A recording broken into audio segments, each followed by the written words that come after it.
OneUi 6.1 really brings back the ability of what AI can do.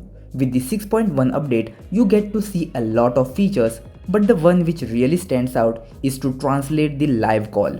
It uses AI to translate the caller's voice and yours on the spot with the people who speak different languages during phone calls. It's a lifesaver feature when you are traveling abroad. So let's see how you can enable this Samsung's AI feature, but before that consider subscribing for more informative videos like this. First of all, make sure you have updated to OneUi 6.1.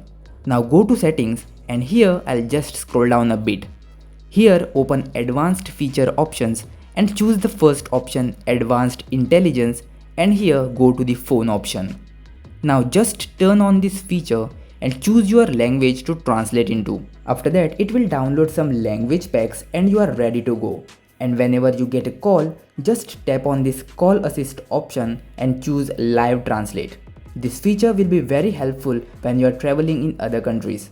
And yeah, that will be all for this video. I'll meet you guys in the next one. Thank you for watching.